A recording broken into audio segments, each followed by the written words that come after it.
Hi, I'm Amanda with Allied Instructional Services. I am the Director of Assistive Technology, and I have on our panel today 3 fabulous TVIs who are on our virtual team. And I'll go ahead and let them explain who they are and what they do. Kay, you want to go first? Sure. Hi, everybody. My name is Kay. I am one of the virtual independent contractor teachers of the visually impaired. I live in Louisiana, but I'm currently teaching 20 students in Tennessee through the computer. It's very exciting. Glad to be here today. Patience, you want to go next?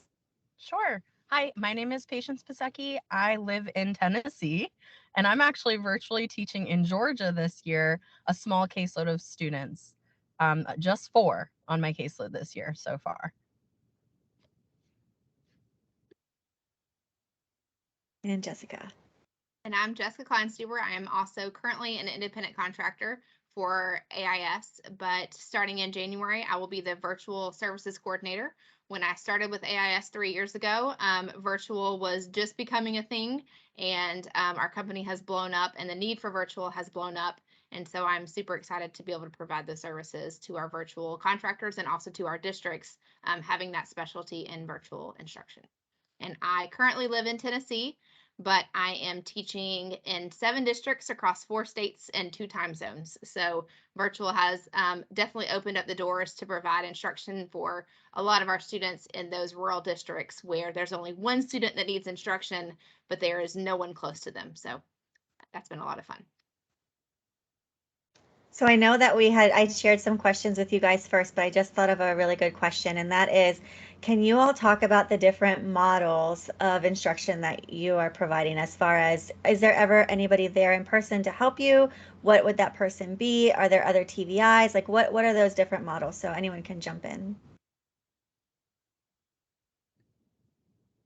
I'll start. Of course. Sorry, Kay. So for me, there is a paraeducator working with one of my students for other reasons, not necessarily vision related. And then another kiddo, we have a teacher actually working with them because they're in special ed. And 2 of my students do services on their own. They are responsible enough in middle school to get their laptops and go to the location they're supposed to be at and jump online. But I also have an additional kid that I just started transcribing for.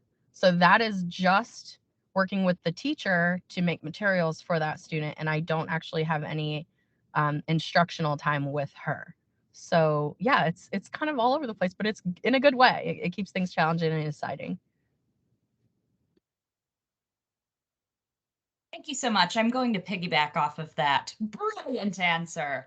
So I also kind of have a little bit of an eclectic mix of help that is available in person. As Patience mentioned, we do have students who have either one-to-one paraprofessionals who assist them with some of the day-to-day logging on to the sessions. I also am fortunate to have a service coordinator who is local to the county that I service students in. So she's able to provide support if I say, hey, do we have a specific material in the vision room, like a light box? Can you run that to my student? So she's kind of able to replenish Braille paper, find a Braille writer, and provide some of that in-person support. Or sometimes I'll ask the classroom teacher and the student, hey, where did this, CCTV go? And nobody knows where it is. And she's able to kind of go in and scope out the situation. So mostly my in-person support is either with technology itself or with materials acquisition. And then I always tell staff and teachers, most students, you don't necessarily need to sit and provide them with direct support during sessions, but please put them in a room with another adult just in case they need to use the restroom or there's a fire drill or some kind of emergency. We don't ever want a student alone by themselves in a closet, for example. I think that leads to a nice funny story about Jessica and one of her students who didn't have an adult in the room paying attention. I don't know if you want to share, Jessica. Yeah, so I had a student that decided that he was just not going to work that day. And so I ended up emailing the teacher who was on the other side of the room participating. So she was in the room, but she was in a professional development with earbuds in, trying to take care of her lesson. So I emailed her, but she was focused in that. So then I called the school secretary and said, hey, I'm the vision teacher. I'm trying to get my kid. And she was like, oh, well, I'll call down. So I watch her or hear her call down. Oh, yeah. The teacher's like, oh, yeah, I'm in my session I'm supposed to be in. So then I call the lady back and I'm like, no, I need somebody to physically walk in. This kid is asleep. He will not respond to me. So then I see her walk. She was like, I'll go down myself. So then she walked down and they realized that he was, in fact, asleep. Well, his story was that he could not hear me anymore.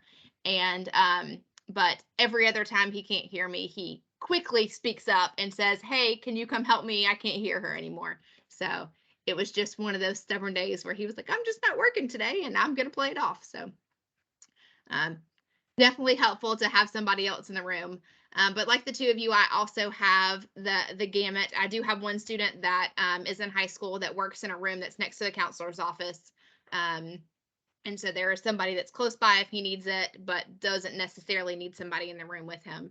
I do have some one-on-one assistants that work with the students, which is very great because we don't get that connection with the teachers to check in on how did that lesson go today? What are our struggles in class? So it really gives that immediate, not only somebody to be able to take the skills that we're learning in our sessions and apply them back into the classroom, but also somebody that can provide immediate feedback for any difficulties in the classroom. One of my favorite groupings of assistants that I have in person is I get to collaborate on a weekly basis with both the special ed teacher and with the speech therapist for one of my students that has additional disability. So it's really cool that we have weekly collaboration between the three of us, immediate collaboration, something that we don't always get because we're all able to join virtually. So the speech therapist can join from her, on her lunch break, or if it's during her planning time, she can just hop in. So the three of us are always on the same page, which has been very nice. Again, not something that's always possible, but even just have that time, patience when you're driving down the road, because, most people that are face-to-face are driving down the road. So if it's just, some time that you're driving down the road and can kind of see what we're doing from the vision world to collaborate with the OT or PT or things like that has been really nice. Do any of you guys ever see your kiddos in person at all? So I don't, but I have a story about that too. My plan was to visit Georgia recently, but it just so happened that the hurricane came through at the same time. And so I just so happened to be going to the Atlanta area. And so I was going to be able to meet some of my kids in person. We still have a plan to do that, but that's not necessary. I mean, it's not part of what you have to do. I just thought, how cool would it be to just build that trust a little more and meet them in person and kind of get to see what the environment really looks like on that side. And so I still plan to do that this year. And hopefully that will mean that, I'll get to meet the principal too and make a better connection there. But yeah, typically, no. I also have not met any of my virtual students in person, but I did just get an in-person Louisiana student. So now I've got a hybrid caseload. I have gone to see some of my students in person. I had some school districts that did request, especially for those initial. I had students that were high need that came in that were adventitiously visually impaired. So it was something that happened later in life, and they really felt like that the school district needed some more support in starting these students out. So I did have some districts where the district itself has requested, hey, can you come in for a little bit to get us all acclimated to what in the world did we do? Because, we're this small district and we haven't had a visually impaired kid in 20 years. And then I do have a district my largest district that I have 10 students in, that is relatively close to me. My students would prefer that I go to see them more often than I currently do. I try sometimes around holiday times when my caseload's a little bit lighter and other things are going on. But like Patience said, it's definitely not something that's necessary. I do feel like that we are able to serve our students without being there in person. It is kind of fun for everybody if you're able to go see the kids. I know when I first showed up to my school in Tennessee the first time, they were like, "You're not in a computer. Like, this is so different. I don't wear glasses all the time. These are just my blue blockers." So they were so confused as to why I was not wearing my glasses. So it's kind of fun, but definitely not something that's necessary to provide adequate services to our students. Awesome. So what is the most challenging part of teaching remotely? And what do you think that new TVIs and new school systems can do to kind of make that start easier for the transition to virtual or remote services? This might be a little bit of a unique response, but it is true for me. When I've been a resource or an itinerant teacher in person, there's been some breaks kind of between service times and between students for driving, for eating, etc. Virtual, though, there's really no kind of commute time, so it's very easy to schedule kids back to back to back to back to back, and then have very little room for materials prep and email communication and those kinds of things. So I think that one way districts can kind of ameliorate some of that stress and that significant load of just kind of almost constant student contact for a significant period of time is timely email responses. Usually when I send an email, it's not necessarily emergency urgent, but it is something that is very salient and timely. And usually those conversations happen in the hall during passing periods. You can kind of walk up to an administrator and you don't have the benefit of being there with a little bit of flexible time in person. So I think that email becomes especially important with communicating with the district and the teachers.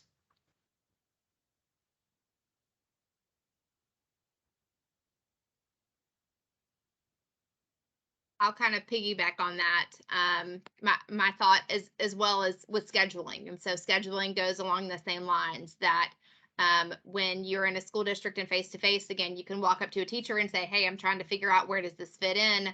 And when those emails, I've had times where it's been a month into school and I still haven't been able to get back from hear back from, maybe the district level. I was able to hear something back.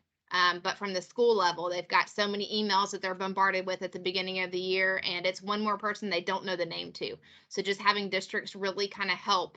AIS is really great about saying, "Hey, here as a district, this is who your providers are," but just getting somebody at the district level to continue that communication down to the school level of, there's a vision student in your building, this is your contact person, and kind of linking that contact.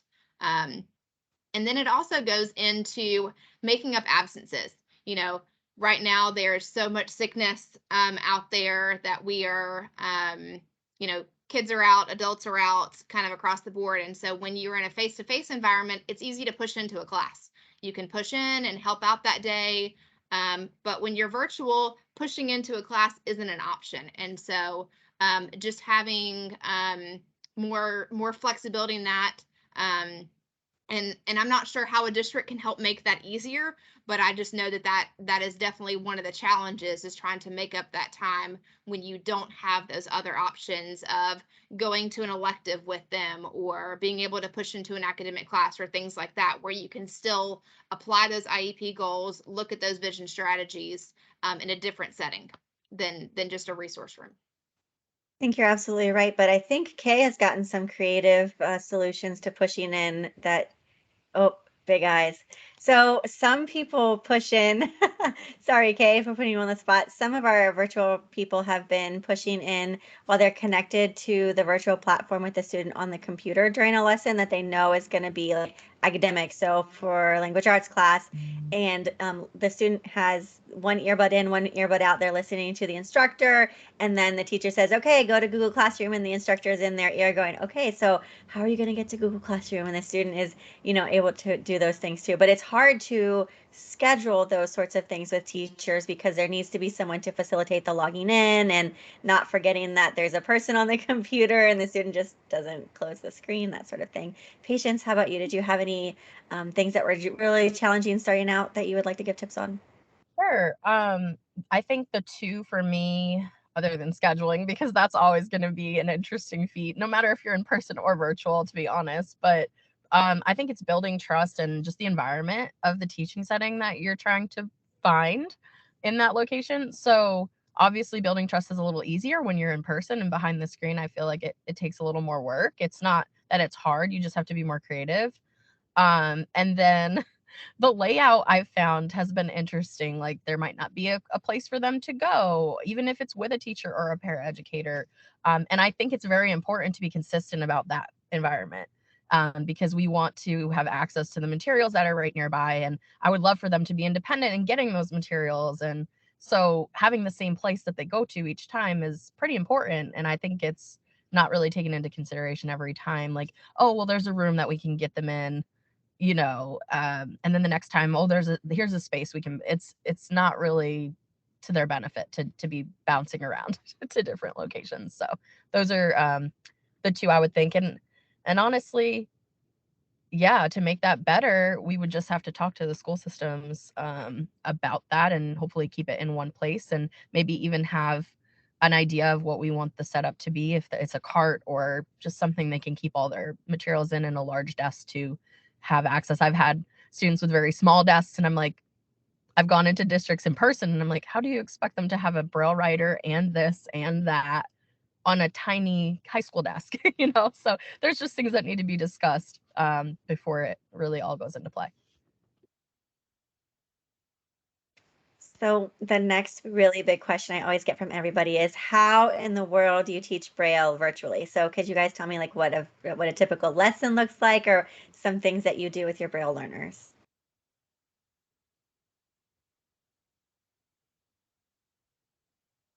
I'll start. I love Braille. Braille is probably one of my most important things. That was all my stuff falling over. Ignore that. Braille is probably one of the most important skills that I believe that students with very significant vision loss should learn. And I know that there are a lot of different schools of thought that kind of move away from Braille, but I typically prefer instruction with the Braille writer. I call it paper pencil Braille, right? But like not an electronic Braille display.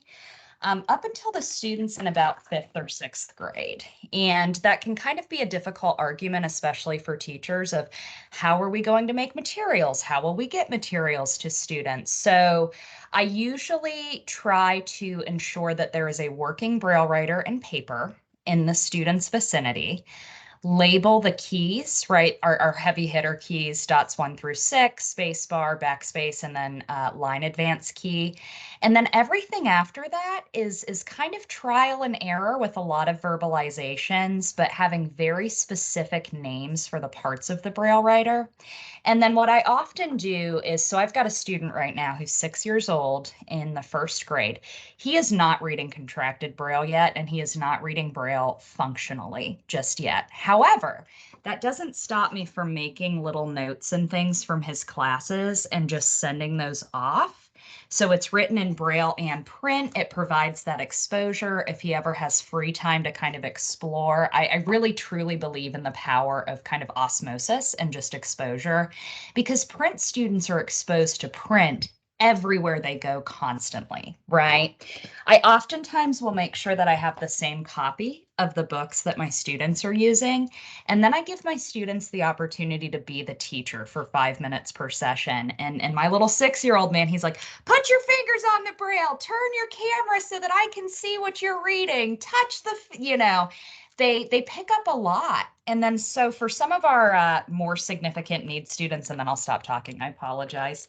I will oftentimes make flashcards, and then I've seen this done a million different ways with ping pong balls and with, different kinds of paint, little stuff, but just the classic Braille cell with tactile or larger for even learning kind of letters and one-to-one correspondence. So To summarize very briefly, I try to have a varied amount of materials that I create and that I also send. I try to have similar materials here at the house with me so that I can work with the student directly one-on-one. And then just trying to increase that exposure and access, because I do think that kids pick things up through, I call it through osmosis, but just through incidental learning.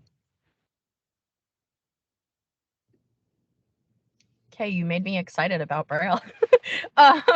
No, really though. I'm also pretty passionate about teaching Braille. I've always, it's the law. Like we're supposed to teach kids, Braille if they're, legally blind. So I agree with you 100%. For me, it just depends on the student, of course, but with challenging students, I like to switch things up day to day so they're not always expecting, which you would think would be the opposite on with some other kids. But with some of my more challenging, I like to switch it up because then they never know what I'm going to pull out of my bag next. And that way they can't, get too comfortable because they'll fight me on it. So, but if it's a student that I'm typically working with, I always review something that we've done the day or the week before in the beginning. I have a lot of dual media kids this year, so it's nice because I've found new ways to use things virtually. Jamboards are great on Google Meets if y'all haven't used them yet, because you can prep your lesson. And so I like to use things that my kids like. So one of my kiddos likes cars, and I make the car and I put the, letter on it. And then next to it, I do the Braille contraction and I either make it correct or incorrect. And they have to tell me if it's right or wrong, and then they have to fix it. And they do that on something like Kay was talking about, either, the muffin tin, or my favorite is the Dimple Duo, even though it's made for little ones. If you've never heard of it, you can get it on Google, and it is my favorite because it's like a Pop-It, but it's a big one. It helps with finger strength big time because it's hard to push in, but they also can't take the pieces out. And so your kids that like to throw, or they, like to take out and lose, you can't get rid of everything. And I love that. And then otherwise, I create a lot of my worksheets because I like to format it the way it's going to work for my kids if they need, something different, more space in between, or whatever it might be. And then I do a lot of my stuff on Braille Blaster, thanks to Amanda this year for helping me find that program I didn't even know about. How did I go so long without it? I don't know, but it's amazing. And then I can pull it up on my side, and my para, who doesn't know all the Braille yet, can pull it up on her side and print sometimes. Sometimes I do 6-key entry to challenge her as well. So that way she doesn't, she has to read it as well. But I use different research-based practices too for reading speed, like tracking sheets, repeated reading, choral reading, echo reading. So I'm doing a lot of that with my 3rd grader right now. I could talk for hours too. Go for it, Kay. Sorry, I just thought of one other thing. So the other thing that I found to be super useful is, so when my student has an assignment, spelling test, whatever, I will create an example of that using actual academic class content and send it over. That way the student can see my name goes here, the date goes here, whatever. But then once my student is finished brailing, this is my cat, Gerald. He's in every meeting ever. Once he's finished brailing, I've taught him how to hold it up steady on the table. I take a screenshot of that assignment, and then I actually can use my touch screen on my laptop to transcribe it and email it directly to the teacher. And I've told the teacher, let him still turn it in like the rest of the kids do, but here is what he has written. And then I keep track of both Braille errors, which I encourage teachers not to count off for, right? Because we have a lot of W's and R's that get inverted and reversed. But then I also, I write it exactly as he does so that the teacher can catch academic errors. Love those ideas. Jessica? So y'all are just awesome.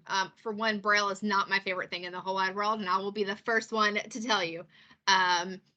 Just like most vision teachers, we can go a while without having kids that learn Braille. And so when I started in, I did not have kids that were learning Braille, and so it did not become one of my passions. I'm working on it steadily.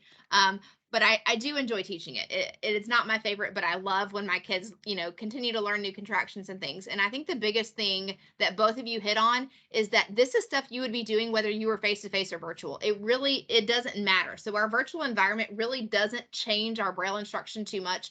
And really a lot of our instruction that we do is not changed because of the virtual environment. The virtual environment does, add some more, some difficulties, but really our instruction is pretty much the same. And so I think the big thing, I think, Kay, that you hit the nail on the head with, having the kids show us what they've done, because if you were right there, you could watch as they're going through it. So having the kids, again, like Patient said, taking the ownership of moving their computer, where it needs to be, and that they're able to create the setup. And okay, I know if I'm using my brailler, I need to turn the screen to where, Miss Jessica can see exactly what I'm brailing, where my fingers are at. Can also make sure that the carriage is in the right space on the paper of where it's supposed to be. That's another time I just had a student working on a braille picture, and I was able to troubleshoot because the carriage kept flying to the other side. So it gives us time to, troubleshoot those kinds of things. But the other thing that's really awesome, if y'all haven't discovered it, is abcbraille.com. And so you were able to take a picture of Braille, or if you have an assistant or a teacher that can take a picture of it, and it will transcribe over top of it. So if they have something that they're doing within a lesson, love to see your faces, that if they're doing it right then and there, in real time, they can take a picture of it. So, it might take you, a couple hours to get back, or the next day to get back, but they can pull it up on their phones and take a picture of it, and gives them real time exactly what the students are doing. One of my favorite things I think about teaching Braille virtually is the ownership that my one-on-one assistants have taken. My kids love, one of our favorite things that we do at the end of every month is we do a Braille challenge. And so I time both of them on the lessons that we've been learning that month. And so both the assistant and the student are, working on their Braille skills. And some of my students will call out their assistants, that is not the right contraction. Or if my student doesn't know what the contraction is, if we're working on something, I'll ask the assistant for it. So it's really given the assistants and the teachers a lot more ownership in the Braille instruction and following through with it. Again, that kind of goes back to, students that may have, when I was talking about getting to meet with the special ed teacher and the speech therapist, that it takes our vision lessons kind of to other disciplines, where if we were just there face to face, we kind of stay in our lane, we do our thing, and nobody else is involved because we're always there. So by taking us kind of out of the picture, it requires those in the team and on the staff to take more ownership of some of that instruction and kind of following through with things too. And it requires our students to have more self-advocacy, because they're having to tell the teacher, this is what I wrote here. I know you can't read this, but I'm going to tell you what I wrote, so then you can add it as well. So I think the biggest thing is that really our Braille instruction hasn't changed. I think we all get this question all the time. How in the world do you teach a child Braille over the computer? The same way I do in person. There's just some modifications.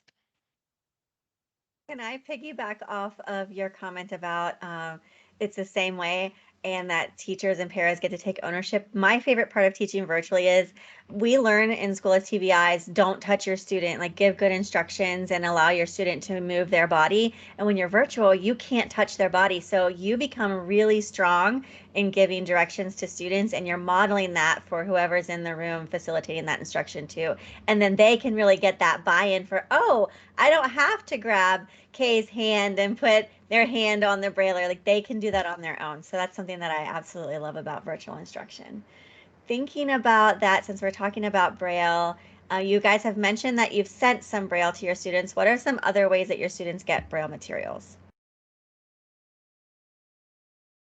Yeah, I think that my primary way, because I am a very particular person and I like to do things my exact way, is I do create materials, within reason, right? I'm not spending hours upon hours upon hours brailing each week. So USPS, Free Matter for the Blind, don't be afraid to file an inquiry with the Office of Inspector General if they will not mail your materials Free Matter for the Blind. I've gotten into several arguments with post offices, but they always get resolved quickly. also, I try to make use of Braille book clubs, NFB, seedlings. Usually they'll do at least one free book, 1 to 3 free books a year, APH quota funds, just trying to connect students with resources where they get affordable or free Braille materials. The one tough thing about the NFB books is that they are for an upper reading level and they're usually always contracted. And so it's not appropriate for every student or all students, but I just try to increase that opportunity. But I'd love to hear from some other folks on how they get Braille to kids.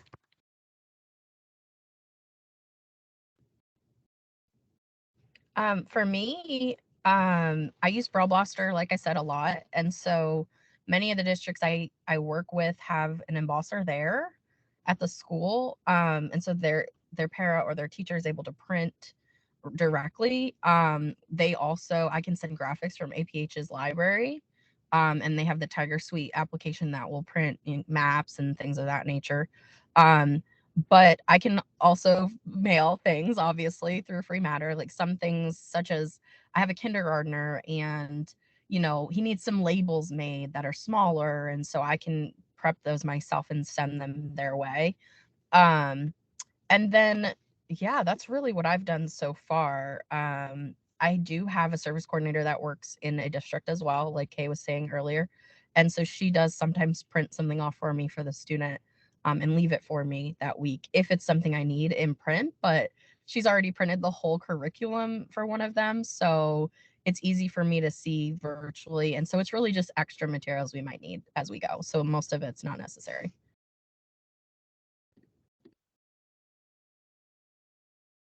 I agree with both of you that I both create materials at home and send them through Free Matter. At first, I only had a Perkins Brailer. I know that some districts or some instructional material center will send those to your house.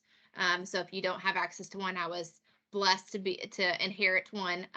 But that's some of the materials that sometimes that you don't always get when you're not working face to face in a district where you may not have a home center. Like Kay said, that that there may be a vision room. Okay, well, there's materials in the vision room, but I'm 4 states away.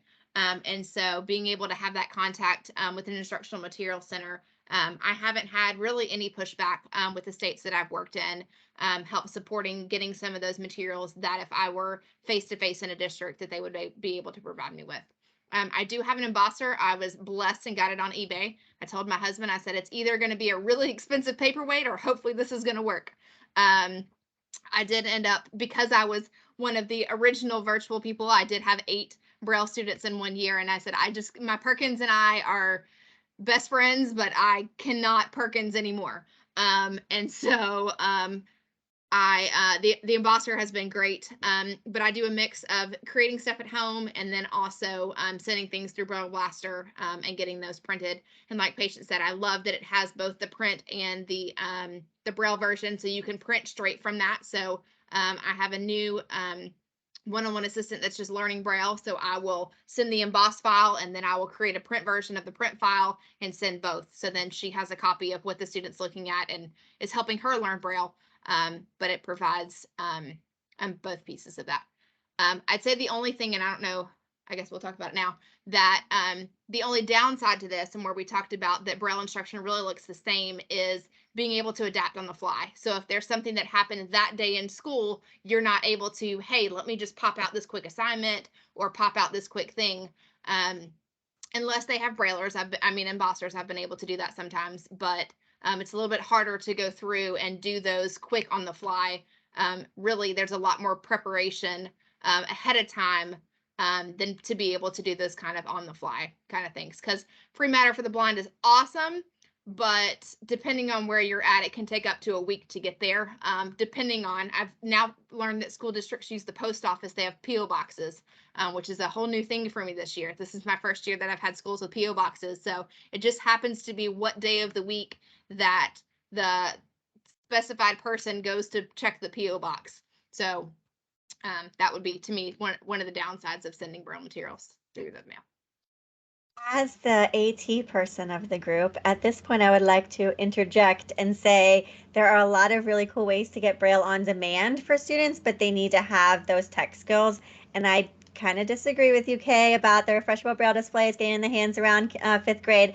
I like to start refreshable Braille displays as early as possible, not to take away paper Braille, but to facilitate learning Braille and having more access to Braille, especially when their TVI is not there all the time.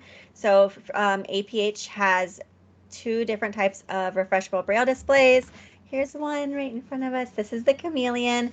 They are available through quota funds for students, and they can connect to phones, iPads, computers, Chromebooks, you name it, and whatever the focus of the mouse or the cursor is on the screen will show up in Braille. So if there's someone with an iPhone or an iPad, they can take a picture of an assignment that has high quality print and then turn on voiceover and the Braille will show up on the screen, on the refreshable Braille display. So if the volume is down, the student would still have hands-on access to it too. So that would be where I would say AT instructors really support the TVIs in their virtual instruction. Let's see. Multiple disabilities or additional disabilities. That's one of the topics that we get a lot of questions about. So how do you work with a team or with a student with additional disabilities who may not be able to communicate with you verbally or to reach out and touch the Braille or reach out and touch materials? I'm going to jump on this because this is what I'm passionate about. So I love, again, just like I said, this is where I have been able to coordinate with and working with the special ed teacher and also with additional services coordinator or additional related services is with students that have additional disabilities. And what I love about this is what we are not able to do face-to-face all the time. So typically, if you go into a classroom with students with additional disabilities, again, you either are pulling the student out by yourself or you are in an area of the room and it's just you one-on-one with the student and nobody else in the room is really attending to what you're doing. And so by really needing somebody else to be there to help the student interact with the materials, to be able to really give you an idea of where their eyes are going if you're not able to see from different areas, it's involving that person and then allowing that person to then be able to carry over those skills all throughout the student's day. So it's not just that I am showing the student, trying to get the student to alert to materials in their left visual field. And, I'm using high contrast just during my 1 or 2 vision sessions, short vision sessions during a week. Well, now the assistant knows, or the special ed teacher or whomever is working with the student, hey, if I want to get this kid's visual attention, I know Miss Jessica told me I need to introduce materials from the left side.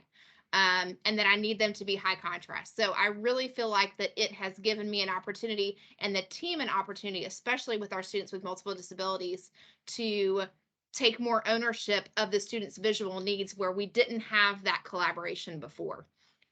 It also has helped. I have a student that has an AAC Tobii Dynavox, and they are constantly adding new words to her screen, new vocabulary.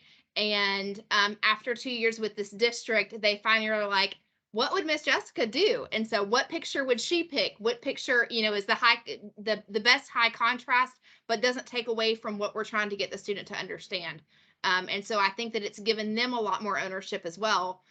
Like I said, to look at the visual needs where they may not have thought about that before because we didn't have the time for collaboration, or they just didn't have the knowledge to be able to think through the visual sides as well.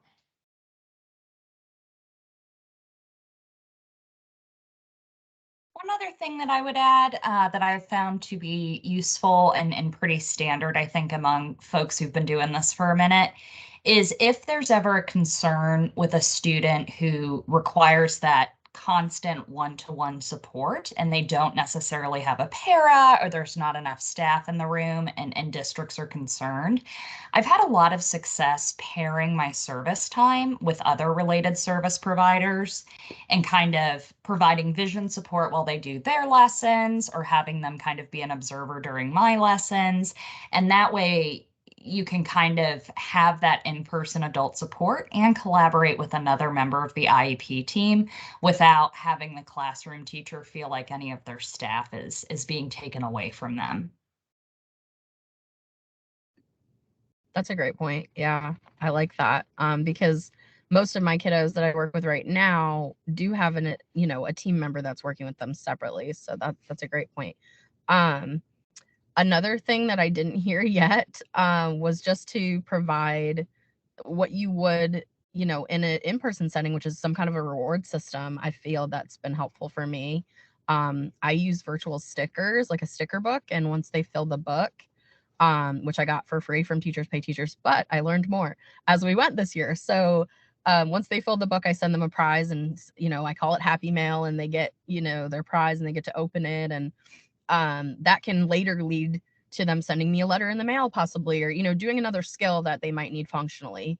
But now I'm able to have them help me pick out and make their own stickers on Canva. So I create their sticker virtually with them, and they pick things out. Of course, these are my dual media kids, but any student that was blind could also help pick out something they like, and we could, make it tactile. So that could be done either way. And then they print their sticker sheet at the end, and they're able to keep it. So I think rewarding the student and engaging the student in things that they like is most important with, not just our kids with additional disabilities, but any student, to use their likes and their dislikes to your benefit when you're virtual teaching.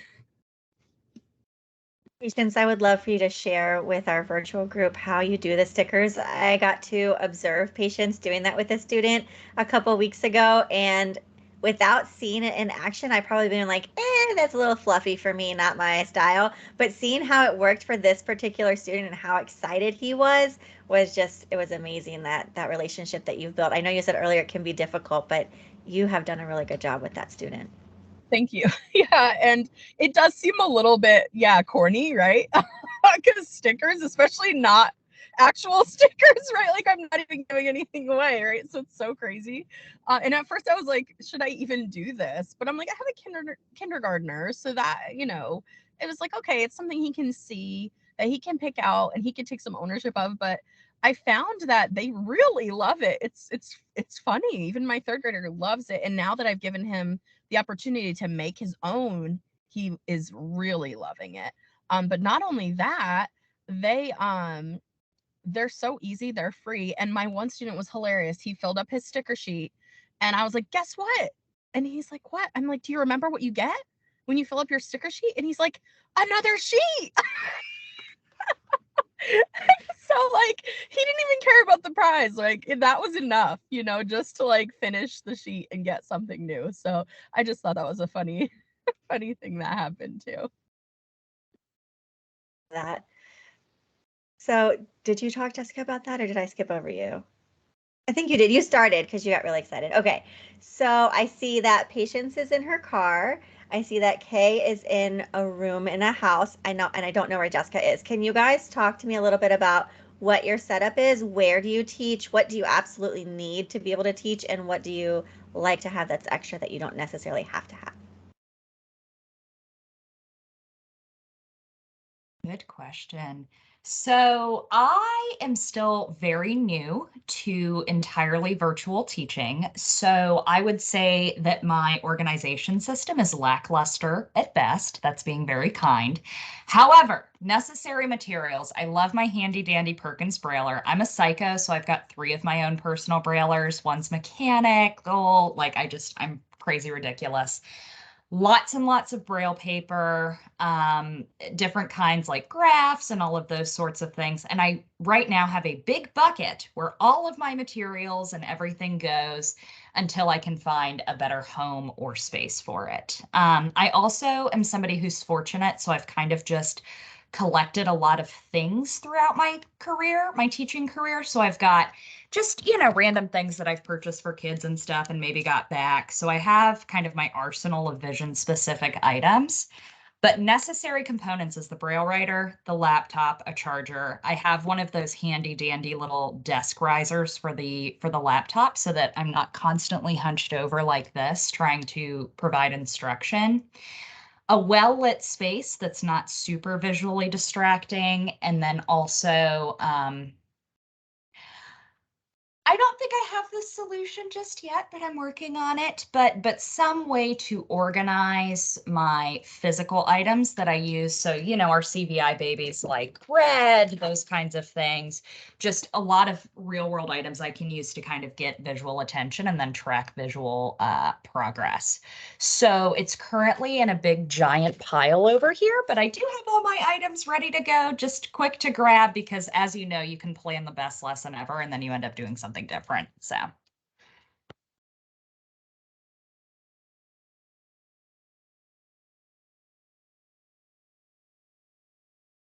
Tell us I about your agree. car set. Oh, go ahead, Jessica. Sorry.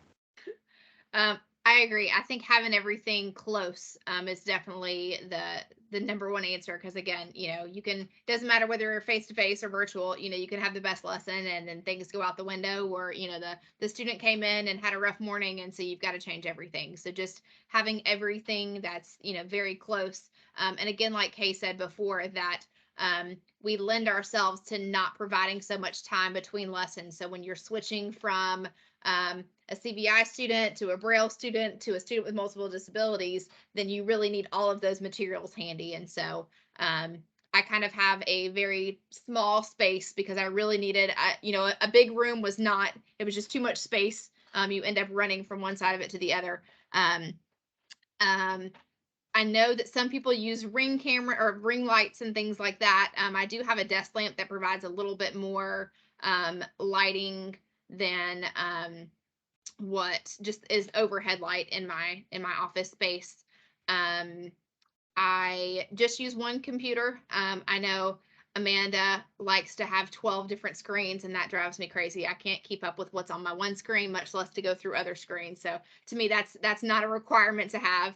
Having a good printer to me is helpful. Again, if I'm sending print copies of things to districts, I have one student that uses a light box for all of her materials. And so I'm creating some of her textbooks for her to make them color one-sided. And so just having a good printer for whether you're, if you're in a district and they're sending you materials to create virtually or digitally, I like to have a hard copy of it to create them. I don't do well going from one screen to another, which is why I like to have one screen. So having a printer that's able to kind of keep up and get those printed. I think those are really, I don't feel like that there's anything kind of crazy that I'm like, hey, you've got to have, this elaborate setup of things that I think as TVIs, we've been pretty flexible with kind of figuring out how, whatever works best for us. But I think really just having your laptop and having materials close, whatever that happens to be, is kind of what's helpful. Yeah, I would agree. My laptop is my main source, and my location depends on the day. So I do teach a couple of babies in Tennessee in person, and so I travel on my long days because I have my baby at home. He's 5 months, and so that's why I decided to go part time. Was to spend more time with him, and so I want to keep that time, and so I'm very strategic about my days that I work, and I only do transcription on the days that I'm at home for the most part. And so I'm out on Tuesdays and Thursdays. And to make that work, I have some of my sessions in my car, and my students know. They ask me and they look for, even though they're pretty visually impaired, they're always like, "Oh, you're in your car today." And I'm like, "Yep." Now I do have, like today, obviously I don't because it's not a teaching setup, but I do have cling, window blockers if it's too bright out. I've got like a front thing for my car. I've got a little car desk that I use. I mean, I have the whole shebang for my car, and I did pay for internet for my car, but I have a backup hotspot just in case, or I can always drive close to a McDonald's or something that's, nearby to pick up their Wi-Fi if I have to. So I make it work. I also sometimes stop at the libraries, but I don't have enough time to go in and out because I have my schedule back to back on those days that I'm out. So I do a lot of services in my car and I'm driving in between, and some days I don't get a break at all except for eating and driving. So it's, that's the way it is. But I've been able to use my laptop to, one of my most favorite things is to have files ready for the students. So as soon as I get a new student, I make them a file on my computer. I put in all the things, I separate into folders like the reward systems, the things I might need for them that are virtual. And then I name the Jamboards so that I'm able to go back and see which one I need. And if I'm using an abacus, I've actually found that it's harder to hold up a physical abacus if they can use a virtual one. I use Abacus. It's an app that you can download. And I can move the beads so that it's facing the same direction and it doesn't get confusing if I have a background that's like a blurred background or something. And it works very well. I share my screen a whole lot. So I found that honestly my laptop is the biggest thing that I need. Yeah. And then if it's a student, of course, that had additional displays that might need a 3D something or other, of course it's still 2D for us unless they have the same one and on their side. But I would have that right nearby. So that's what my setup looks like. Before Jessica pops in, I want to add one more thing. When teaching virtually in the car, I got one of those desk things that connects to the steering wheel, life changer, and then a nice cell phone mount that would move my cell phone closer to me so I could have my second screen, because I do like to have multiple screens. But go ahead, Jessica. I think Patience mentioned an important thing, that having a backup for internet. So where I currently live, I have gone through, I was in a session one day and somebody knocked at the door, and I typically don't answer it, but for some reason I answered it that day and they were offering a new internet service, and I was like, shoot, the one I have doesn't work. Come on, let's try two. So I was trying two different ones at one time. It's hard to cancel a service because your internet's not working. I mean, there's times when your power is totally out in the whole county, and there are things that happen, but mine frequently goes out in the middle of a session. So having some kind of a backup, thankfully I have a hotspot on my phone, and so I use that a lot. And school districts have difficulties with that as well. So it's something that just in the virtual world, it's just known that it just happens sometimes. And luckily, Google Meet is really good. You can check your stability of your internet and things like that. But I think having a backup plan for that is definitely a good point. That just because your internet went out that day, that's the entire way that you provide services. So it's school districts don't look for, oh, sorry, Miss Jessica's internet was out for 4 days. A hurricane comes through, that's one thing, but just because they were redoing the lines in the neighborhood, school districts are not a fan of that. So just having a backup. That's a good point too, because I've gotten that question from parents. How are you going to provide services in your car? You know what I mean? And honestly, because one of my students was telling the parent that I was providing services in the car because they know, So I said, well, look, I mean, Wi-Fi can go out anywhere. I mean, I could be at home, I could be anywhere, and it still could go out, and it does often. You know what I'm saying? It's not like it's hit or miss, depending on the day and what's happening in the neighborhood or anything that's going on. But I explained to the parent that everything that I do on my screen for the most part. And so it doesn't matter where I am, as long as I'm providing those services, and they obviously have all the materials they need in person on their end. So just one other piece to pop in there. So I live in New Orleans, Louisiana, which is historically known for hurricanes that wipe out the city's infrastructure for weeks and weeks and weeks at a time. So I think that there is a nice balance between, oh, poor Kay, living in Louisiana, can't provide services because a hurricane decimated the city. And also, you still need to be able to provide services and get paid and all of those components. So I would say that what I have found to be helpful is I do have unlimited data on my phone as part of my cell phone plan, just as like a millennial human anyway. And I have had to rely on that. Now, is services provided with my phone using a hotspot on the laptop the best solution long term? Not necessarily. But when there are those weird weather events or lines being fixed, I have found that that's a useful tool, especially if it's not conducive going to the library and then you're shouting at a kid in the middle of like public, right? Now turn it that way from you, right? So that's just my little plug. Love it. So Jessica has to leave in 4 minutes. So the last question, what does the school need to have physically as far as technology in place? And then we can wrap up. So I think this lends to exactly what we were talking about. So on our end, we need to have good Wi-Fi, and our students need to be in an area that has good Wi-Fi.